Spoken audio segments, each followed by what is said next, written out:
E aí, pessoal, beleza com você? Tudo bem? Eu sou Miguel Alves.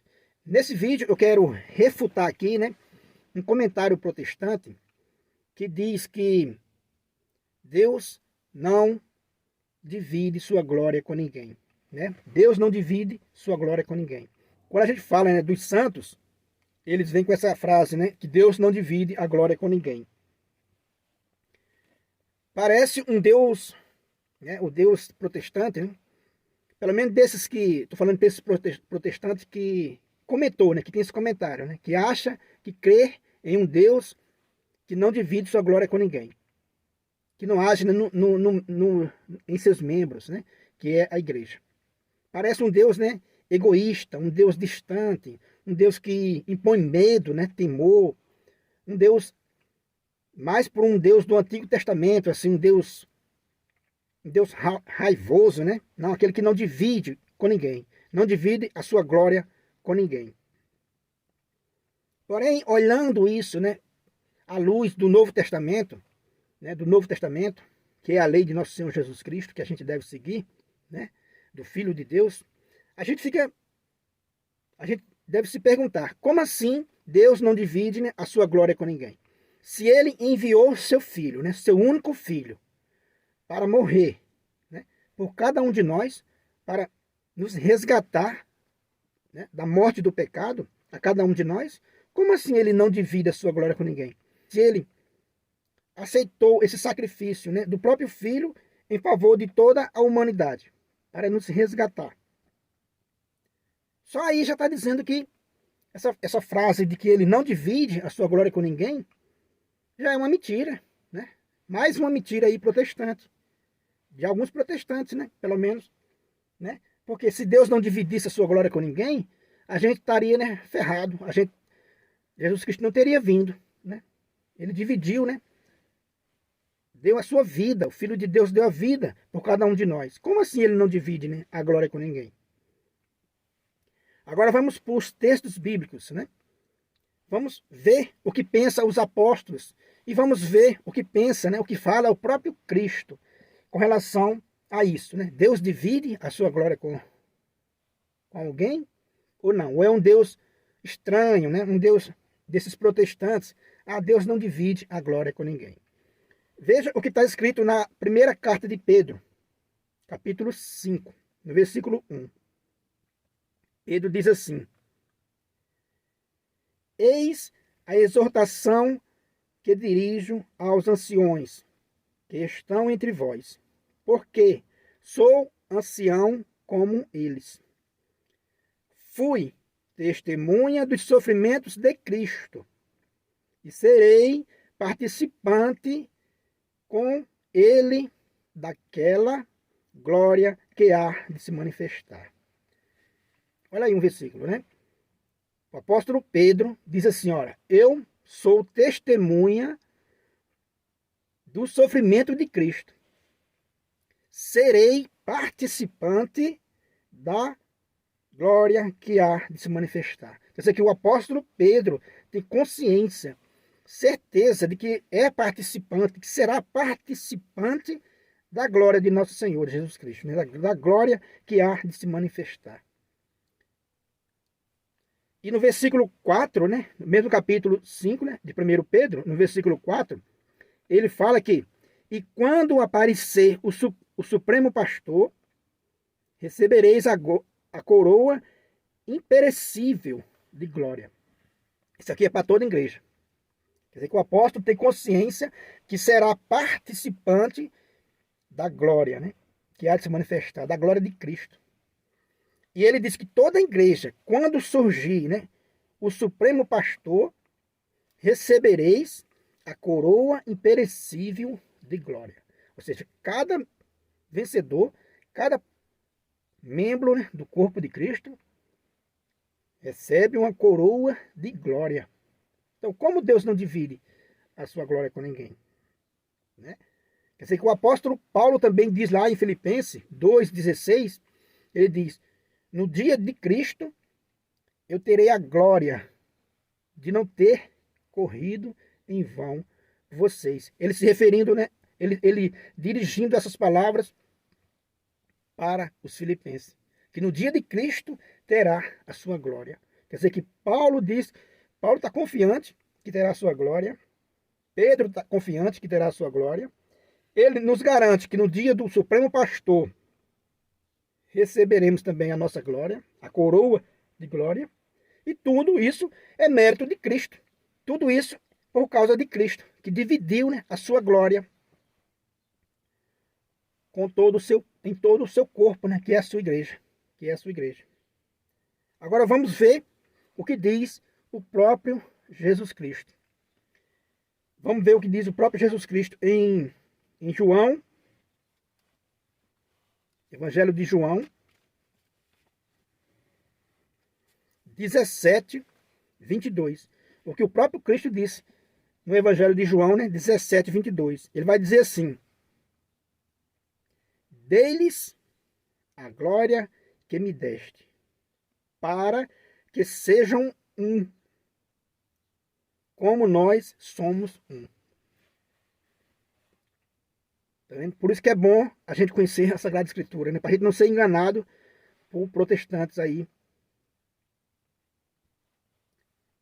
que estão sendo enganados e querem enganar os outros.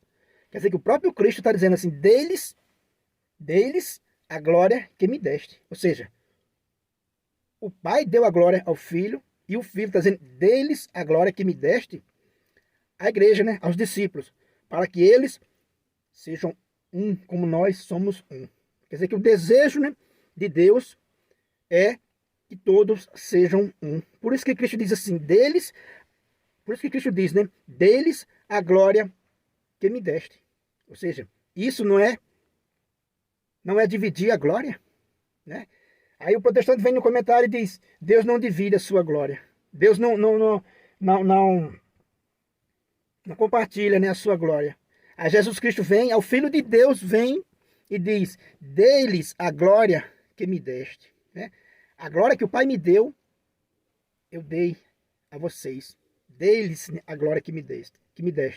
João 17, 22.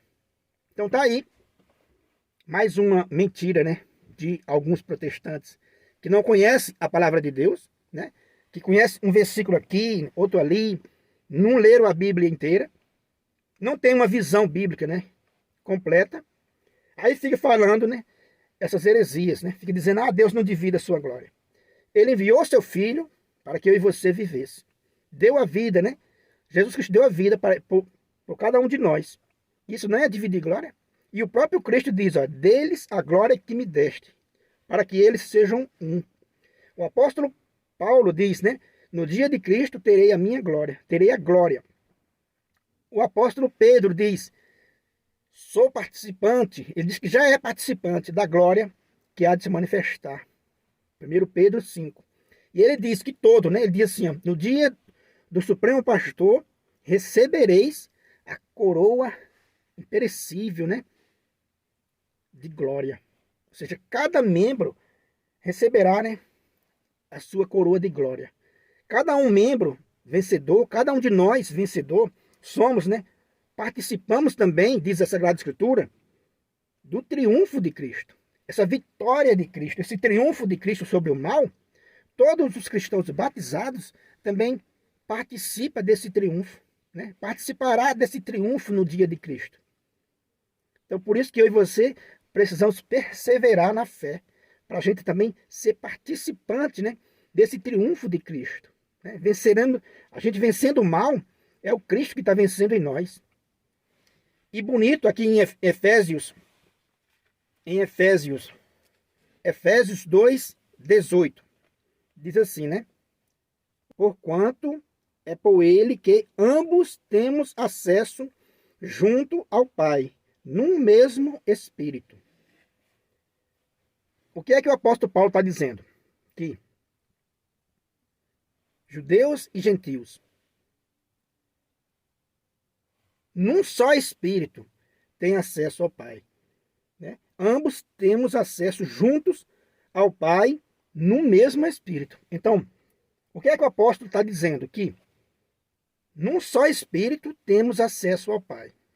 Se estivermos divididos, com espíritos diferentes, com espíritos, né, alheios, concorrente, adversário, não temos acesso ao Pai. Paulo está dizendo que só num espírito só, num só espírito, temos acesso ao Pai. Tanto os judeus quanto os gentios. Ou seja, todos nós, todos os povos, né, junto no mesmo espírito, fazemos parte de um só corpo. Esse espírito que Paulo fala é o Espírito Santo que derrama sobre todo o corpo as graças que provém de Cristo, da cabeça. Cristo é a cabeça de sua igreja. E para o protestante, essa cabeça não derrama sua graça em seus membros, porque se ele não divide a sua glória, então seria uma cabeça estranha, né, ao corpo. Então, seria um Deus estranho nesse Deus protestante, de alguns protestantes, seria um Deus estranho. Se Cristo é a cabeça desse corpo, né, que é a igreja, corpo místico, então se Cristo é a cabeça, é lógico que os dons de Cristo, né, a graça de Cristo é derramada neste corpo, né? Age neste corpo. Então todos os membros recebem, né, esse derramamento da graça que provém de Cristo, Então juntos, num só Espírito, é que temos acesso ao Pai. Em Efésios também, aqui capítulo 4, né, versículo 6, vai dizer: há um só Deus e Pai de todos, que atua acima de todos, por todos e em todos. Veja, há um só Deus, né, que está acima de todos, mas que age no meio de todos e por todos. Veja só que bonito, né? Pertencer a esse corpo. Então você que pertence a esse corpo, você tem a certeza, como Paulo e como Pedro, que você participa, né, da glória que há de se manifestar. Pedro disse que já é participante, né? Serei participante. Pedro diz, né, que é participante dessa glória que há de se manifestar. Então, como um Deus tão bom, tão maravilhoso desse, alguns protestantes dizem que ele é egoísta, porque um Deus que não divide a sua glória é um Deus egoísta. É um Deus que enviou seu Filho para nos salvar. É um Cristo que diz: deles a glória que me deste. Né? Quer dizer que voltem, né? Você que é protestante, volte logo para esse corpo de Cristo, para essa única igreja de nosso Senhor Jesus Cristo, porque só unido a esse corpo, só unido nesse mesmo Espírito, Efésios 2:18, é que temos acesso ao Pai. Só unido, né, no mesmo Espírito, é que temos acesso ao Pai. Diz o apóstolo Paulo, né, aos Efésios, capítulo 2, versículo 18. Unido no mesmo Espírito, teremos acesso, né, ao Pai. Então não vá nessa onda de alguns protestantes de que Deus não divide a sua glória. Deus derrama a sua glória, as suas graças, né? Cristo é a cabeça da igreja. E todos os dons de Cristo, né, ele é derramado em todo o corpo, em todas as, como diz o apóstolo Paulo, né, em outras passagens, diz que esse corpo está unido, seus ligamentos, né, está tudo, suas juntas, eles estão unidos, esse corpo de Cristo. Então Deus age por meio de todos e em todos. Então, o nosso Deus não é um Deus, né, egoísta. É um Deus que enviou seu Filho para salvar a cada um de nós. E ele age em todos nós membros desse corpo místico. Entende, meus irmãos? Então, tá aí mais, né, um comentário aí protestante sendo, né, refutado biblicamente de que Deus divide sim a sua glória em todo o seu corpo, né, que é a igreja, né, o corpo místico de nosso Senhor Jesus Cristo. Compartilhe esse vídeo aí com todos os seus amigos, né, se inscreva no canal, ative o sininho aí para ser notificado aí dos próximos vídeos. Muito obrigado e fique com Deus.